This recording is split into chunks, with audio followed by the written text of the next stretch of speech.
So now let's learn other flags that are there as part of our PSW, right? So there is a flag called a zero flag. It's a very simple flag. If your accumulator value equals to 0, then the zero flag is set to 1. Very simple, very simple stuff, right? So you might wonder, why is this useful? Why is this zero flag useful at all? Now very simply speaking, again, this is something that you may have seen in other courses of ours. Like for example, I've explained this in the operating systems course. But if you have not gone through the operating systems course, that's okay. Let me explain this here. So imagine I have a program that is executing. Let's assume I have a bunch of lines like this, bunch of instructions. Each of these instructions is executed. So there is one very popular instruction in 8085 and 86 called JZ. JZ stands for jump if 0. It says jump if 0. Okay, so what this instruction does is this. When this instruction is getting executed, what it says here, what it does here is, it wants to check if the accumulator is 0 or not. And how can it check it? Very easily, by just looking at the zero flag. Because we know the zero flag will be set if accumulator equals to 0. So what jump if 0 does is, it goes to the zero flag, sees if the zero flag is 1. It knows that the zero flag will be 1 only when the accumulator equals to 0. And when it is equals to 0, it says jump to this address. So this address basically says, so what does this jump basically mean? After executing this line, don't execute the next line. For example, let's assume the next line is at address 2006. Don't execute this. Directly jump from this line to line 4000. Or in other words, make your program counter. While this line is executing, what happens? My program counter might have a value of 2006. What the JZ does is, or JZ, right, is if my zero flag is set to 1, it will simply change the program counter value from 2006 to 4000, so that the program's next instruction that will be executed is 4000. And why is this important? If you want to ever write if-else conditions, suppose if you want to write a simple if-else condition, what is your if-else condition like? If some value, if some x equals to 0, then do this, else do this, right? So this is called as conditional statements, right, in your C programming language. Similarly, if you have a for loop, you can say for i equals to 10, and as long as I is greater than equal to, as long as I is greater than 0, do something. Okay, do something, right? And I minus, let's say in C syntax.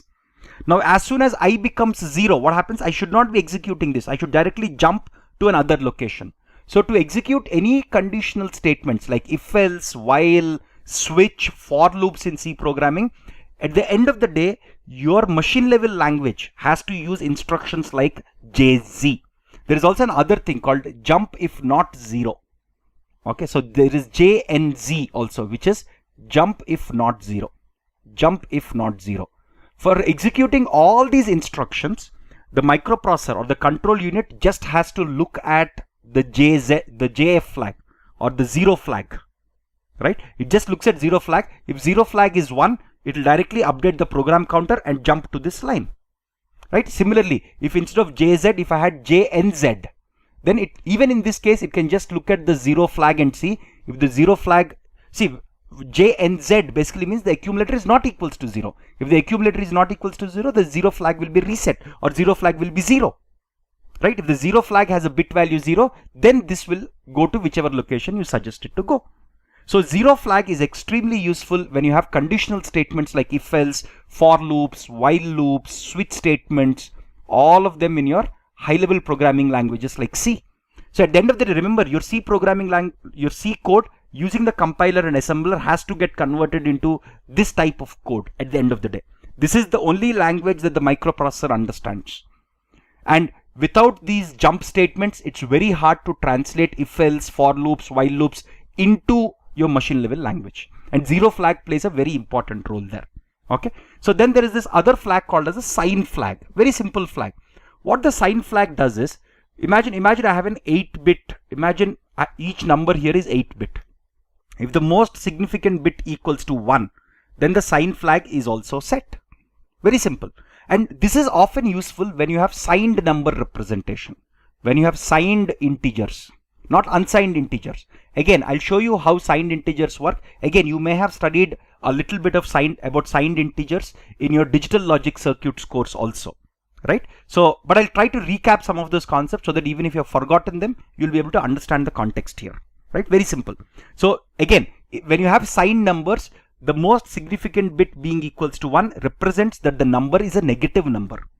If this is equals to 0, that represents that the number is positive number. So the signed flag can help us understand if the number that the signed integer that we are representing using these 8 bits, is it a positive number or a negative number by just looking at the most significant bit. Right? Very simple concept here. Okay. So now let's look at the whole signed arithmetic and the concept of the overflow flag. This is very, very interesting. So I'll take some time to explain this concept. Okay. Again, here, if you already know how signed arithmetic works, how 2's complement works, you could go over this video fast. But if you don't know, and if you have not grasped that completely in digital logic circuit, you can watch the rest of this video. So in this, so we'll learn about the overflow flag, but to understand overflow flag, we have to understand signed arithmetic. Just like auxiliary flag, in the case of auxiliary carry, we understood BCD arithmetic to understand auxiliary carry better. So in this case, to understand the overflow flag, we have to understand signed arithmetic. So here I'll assume that I have 4-bit numbers just for simplicity. In the real world, I mostly have 8 bits or 16 bits or 32-bit numbers. Okay, just for simplicity, I'm assuming I have 4-bit numbers. So the way numbers are represented is called as 2's complement binary. Okay, 2's complement. So I have 4 bits, right? Imagine if I have unsigned integers. What all values can I represent here? 0, 0, 0, 0 to 1, 1, 1, 1, or in other words, from 0 to 2 power 4 minus 1. Right? These are the numbers that I can represent, right? If you think about it, these are or in other words, let's write this down. 0 to 15. These 16 values I can represent using 4 bits if I'm using unsigned integers. If I'm using signed integers, I can't represent all of them. If I'm using signed basically means you have the positive sign or the negative sign. So the way so if you're using signed, remember, if you're using signed arithmetic, or if you want to represent signed numbers, the first bit often goes to represent the sign. If the first bit equals to 0, look at this. If the first bit equals to 0, this is positive. If the first bit equals to 1, it is a negative number. 0 is taken as positive 0, just for simplicity. Okay, just for simplicity. Now, instead of representing the numbers as simply binary, we use a representation called as a 2's complement binary. This is extremely powerful, extremely popular in whole of computer organization and digital logic circuits. This is how we calculate, we perform most mathematical or arithmetic operations. We perform them in 2's complement binary. Now let's see how it works. So given any number, how do we represent it in 2's complement binary? So look at this. Imagine if I have plus 2. What is 2? I can represent 2 using only 3 bits. So my plus means my first bit is 0. Look at this. My first bit is 0. Using the rest 3 bits, I can represent 2. I can represent 2 like this, right? 2 power 0, 2 power 1, 2 power 2, 2 power 1. Done. So this is simple. Now let's look at the next example. If I want to represent plus 7, how can I represent it? Plus is represented using 0 here. The next 3 bits, I can use it to represent 7. Now I can't use, see, in these 3 bits, because the first bit has gone to represent the sign, right? The first bit has gone to represent the positive or the negative sign. So if I have 4-bit integers with sign representation, what all numbers can I represent? The maximum number I can represent is plus 7. The maximum number I can represent is plus 7, right? How do I represent 0 here? I'll represent 0 as plus 0. So this is 0 means plus, this whole thing is 0. So I can represent from 0 to 7, positive. Again, 0 is neither positive nor negative, but in this context, we are taking it as a positive number. Okay, just to make the math simple. Now, what if I want to represent negative numbers? Again, these 3 are 3 negative numbers. How do I represent them? Okay, let's go through this path. Very interesting path. Now, if I want to represent, okay, let's understand how do we represent minus 8. Okay, so how do I represent 8 first? Again, using the signed number representation, I can represent from minus 8 to minus 1 and 0 to 7. How many numbers are here? There are 8 numbers here. There are 8 numbers here. Total of 16 numbers. Right? So if I'm using the signed representation, the first digit will go off in representing the sign. The rest 3 bits I can use to represent 8 numbers. So positive 8 numbers, negative 8 numbers. Right? If you think about it.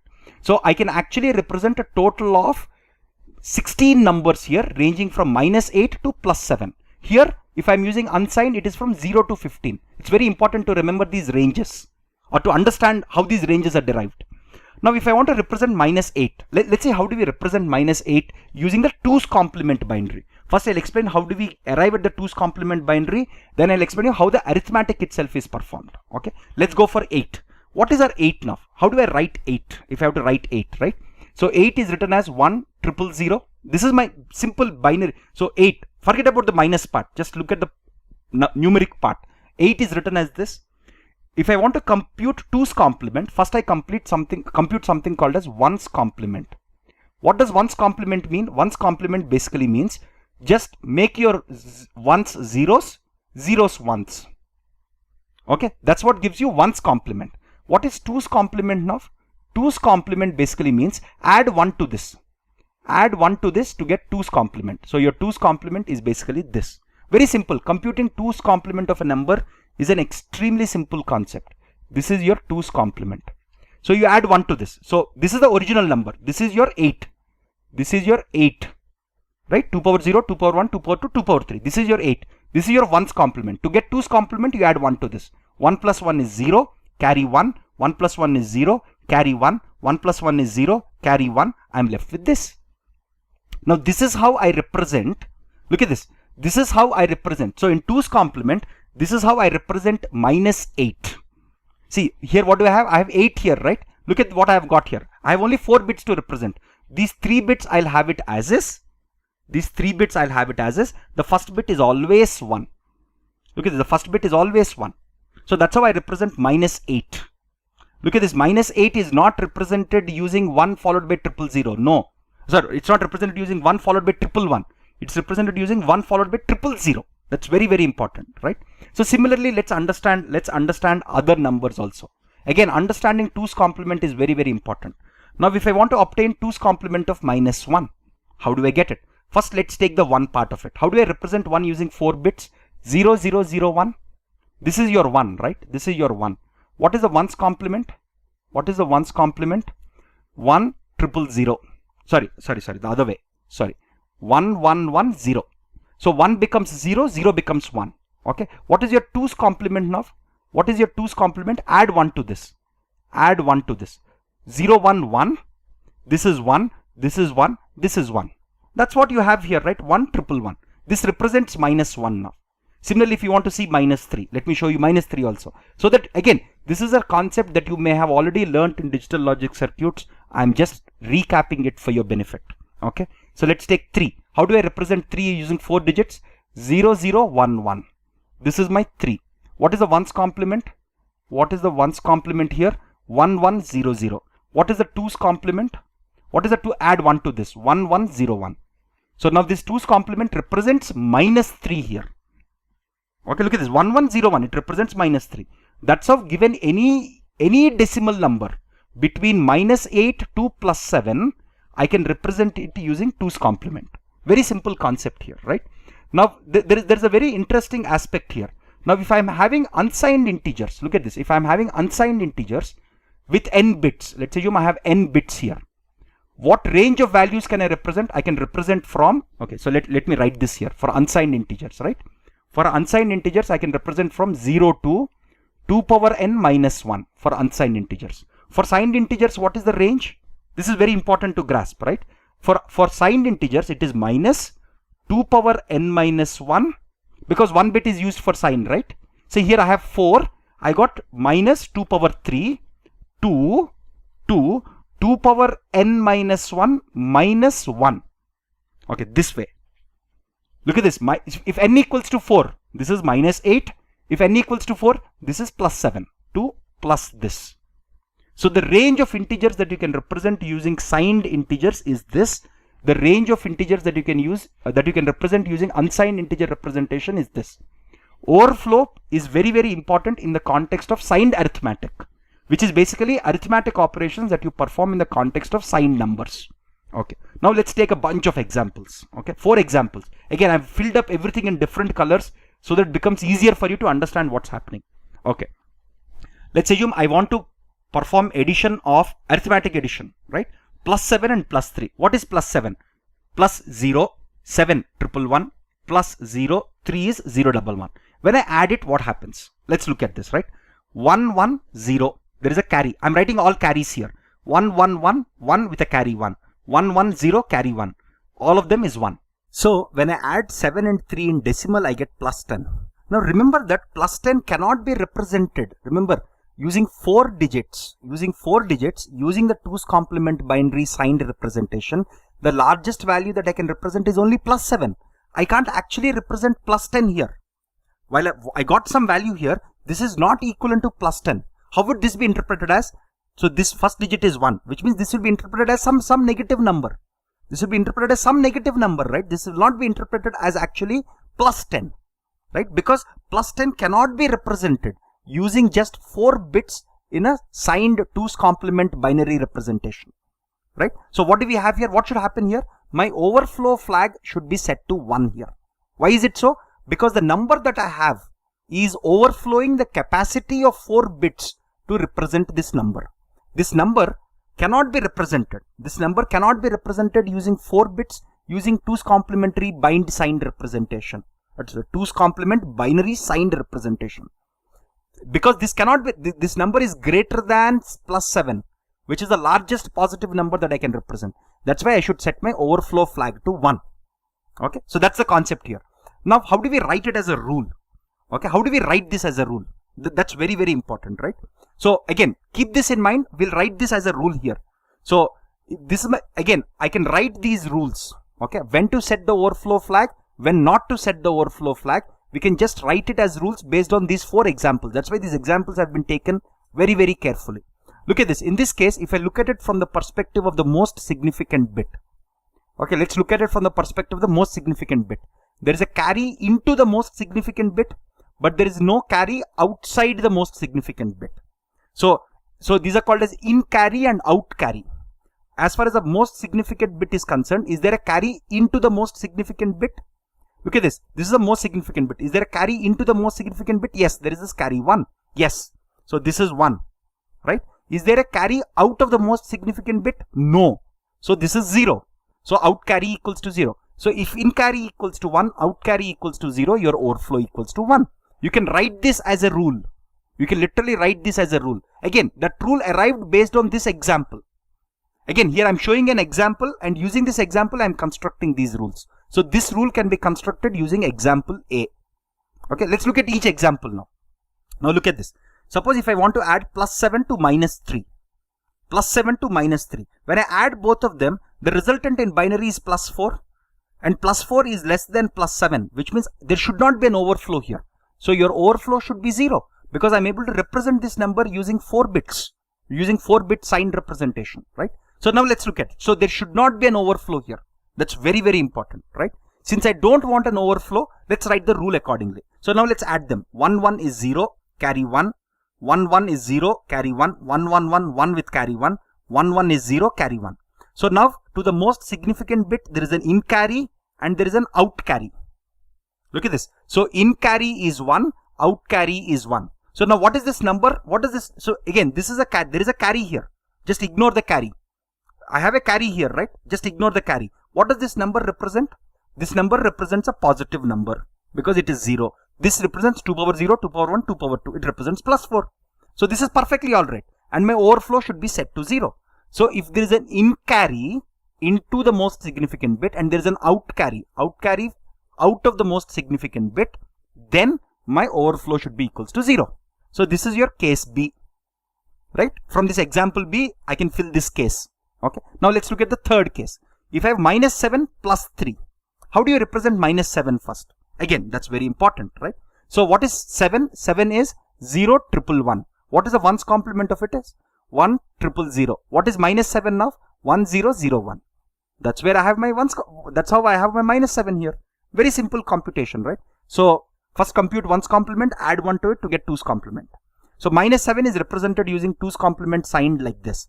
Plus 3 is represented like this. Plus and 3 has to be represented using, 3 means there has to be one more 1 here. I'm sorry. Okay, I think there is a small typo here. Let me correct it for you. Okay, I'll correct this. I'll correct it as we go. So 1 plus 1 is 0, carry 1. 1 plus 1 is 0, carry 1. 1, 0, 0, there is only 1, and this will become 1 and 0, 1. Now what is this number now? What does this number represent now? this number represents minus 4.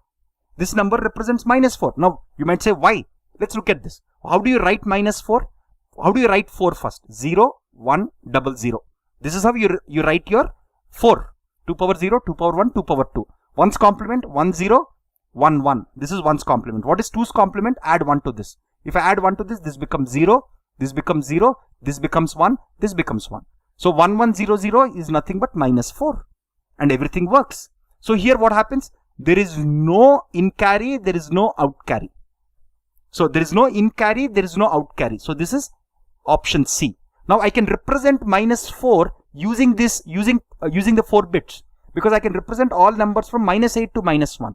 If I get a value of minus 9, that I can't represent. But minus 8 to minus 1, all the numbers I can represent. So your overflow should be 0. That's why we have overflow set to 0. Very simple concept, right? So that's your example C and case C here. Now let's look at case D. Okay, what does the case D say? Case D says minus 7 plus minus 3. Look at the resultant here is minus 10. I can't store minus 10 because I can store values from minus 8 to minus 1 and 0 to 7.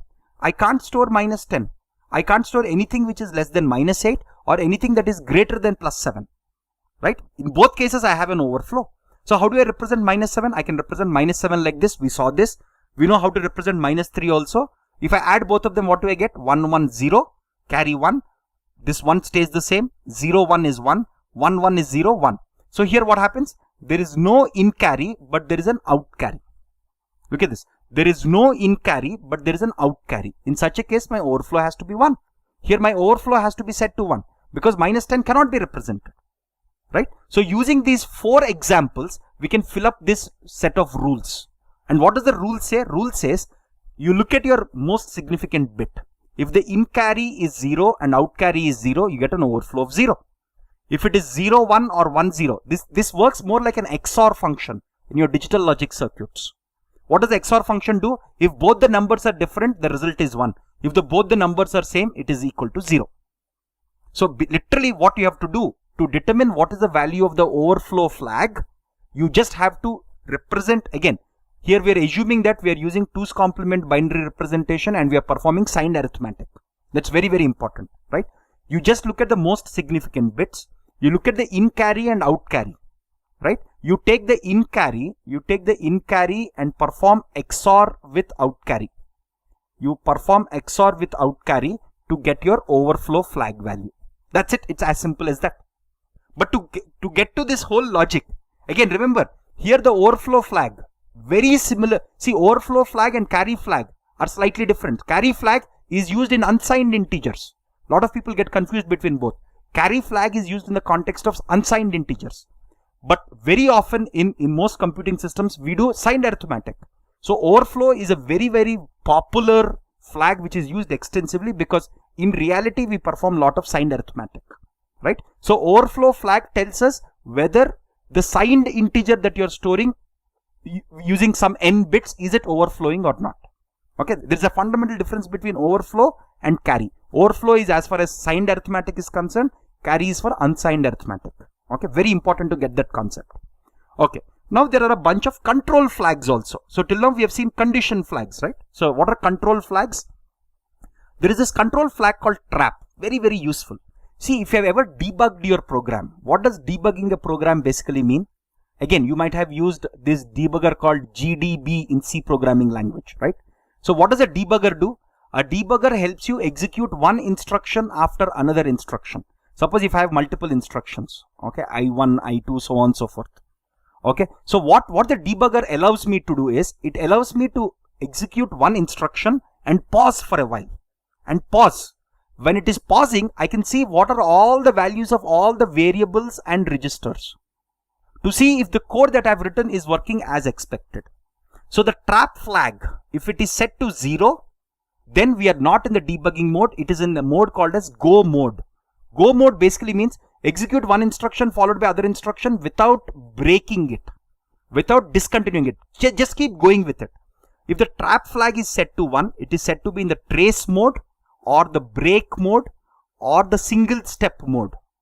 Okay, what this means here is, if I make my trap flag equals to 1, each instruction is executed. For example, this instruction is executed. After it's executed, it waits for user input to say, okay, the user can now look at all the variables, all the register values and see if everything is working well. Then he says, okay, I want to now execute the next instruction. So you are able to trace the execution of one instruction after other instruction, or you're able to single step, which means you're able to execute one instruction, check all the variables, then execute one instruction. And this trap is what is used by debuggers extensively. This is used a lot in program debugging to understand what is exactly happening internally. Okay, so trap 0 is called the go mode, trap 1 is called the trace or the break or single step mode. Okay, so now there is another flag called the interrupt flag. Okay, so again, we'll understand about interrupts when we learn about IO processing. Right, there is a whole chapter in computer organization and also in operating systems that we learned about IO processing itself. So interrupt flag, if it is set to 0, this means, and what is an interrupt? Interrupt is basically when an IO device wants to interrupt with the flow of execution of the CPU. It wants to send some special information to the CPU. Now, if the CPU sets the interrupt flag to 0 as part of its PSW, that means it is not willing to take any interrupts from the IO. It says disable all interrupts and don't interrupt me.